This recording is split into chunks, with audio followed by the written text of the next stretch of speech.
Hey, it's Devin Burke, your coaching guide to a peaceful night's rest. And today we're going to talk about what foods improve sleep. So, first, I want to share with you about kiwis, really fun fruit. There was really interesting research in Taiwan done that showed that eating kiwis not only improved the quality of sleep, but also was found to improve the quantity of sleep. Kiwis are loaded with vitamin C, they're loaded with folate and serotonin, which all play a role in high quality sleep. And so you'll find most of what we're going to share as far as foods go are there's a commonality between what they're high in.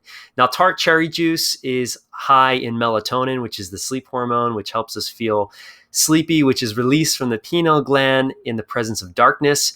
And tart cherry juice is a natural, high occurring food that contains melatonin. So, you can, rather than taking a melatonin supplement, you can just take a shot of tart cherry juice and it will make you feel sleepy. Walnuts, not only are they amazing for your brain, they kind of look like brains, they're also amazing for your sleep. And the reason for that is, again, they're a good source of tryptophan, which is a sleep enhancing amino acid that helps make serotonin and melatonin. And again, this serotonin and melatonin control our sleep-wake cycles. So again, you'll find a very common theme among all the foods I'm about to share with you. They're high in either melatonin, serotonin, or tryptophan.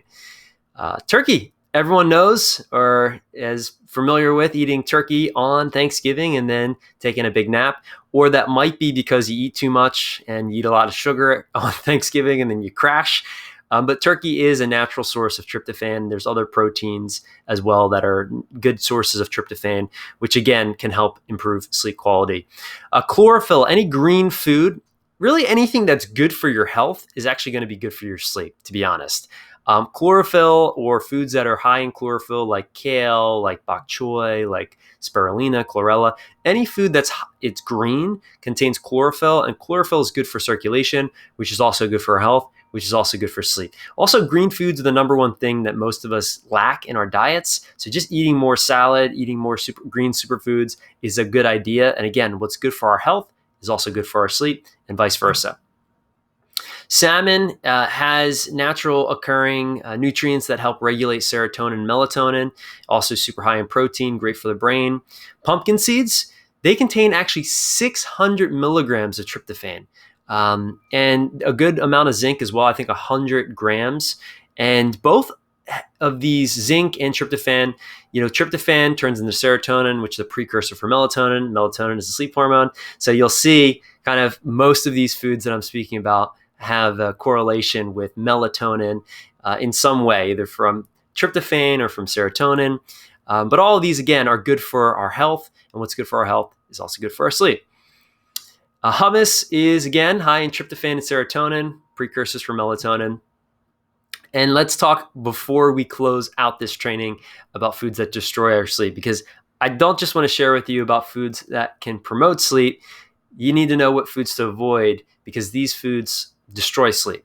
So first and foremost, sugar. Sugar is the number one, food on the planet that destroys our sleep. Why? Because it causes our insulin to spike. It gives us this sugar high and then crashes us. And if our insulin is high and if it's all over the place, this is going to lead to waking up in the middle of the night, feeling hungry, feeling dehydrated. And sugar's in everything. It's hard to avoid. But if you can just cut back on sugar, your sleep will improve drastically. Dairy, it's a lot of people are lactose intolerant, don't know it. Produces mucus in the body, which clogs the nostrils, which then can get in the way of us, having clean, clear airways while we sleep. Oxygen while we sleep is very important. So if you're somebody that gets mucusy or, is eating a lot of dairy, cutting back on dairy not only will help you lose weight, but it'll also, if you have any sensitivities or intolerances to it that's creating excess mucus, will help clear that up for you. So experiment with removing dairy. Gluten is, it's an amino acid. It's protein that's found in wheat. And some people are highly sensitive to gluten and they take it out and it's like a world of difference. Some people are not. So you can experiment with removing gluten from your diet for a week and see how it affects your sleep. And then processed food. I mean, again, what's not good for our health is also not good for our sleep. So just all the processed oils, any kind of fast food, that's not going to be good for your sleep. Not only is it going to cause digestive discomfort, it's just destroying your body. So limit your intake of processed foods. Again, what's good for your health is good for your sleep. And I love this. I was actually eating at a health restaurant the other day, and I just thought this was fantastic. So I want to share it with you all. There was a sign that said, "You are what you eat, so don't be fast, easy, cheap, or fake." And that's so true. I mean, it's such a great little fun saying, but it's a true saying. Some more things that I want to share with you before we wrap this training up is coffee. This is one of the most abused drugs on the planet, and it absolutely disturbs sleep. Why? So we have two sleep systems in the body: sleep pressure and circadian rhythm. Sleep pressure is the buildup of this neurochemical called adenosine in our brains, which makes us feel tired.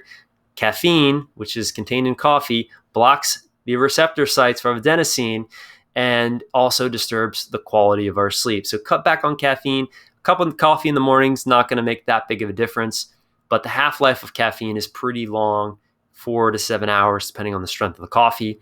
And how you metabolize caffeine also factors into that. So anyway, long story short, just cut out the caffeine if you want to improve your sleep. And last but certainly not least, alcohol. Alcohol may help us fall asleep, but it definitely disturbs the quality of sleep. It dehydrates us. And if you're going to consume alcohol, consume it earlier in the day, not late into the night, and do it in limited quantities.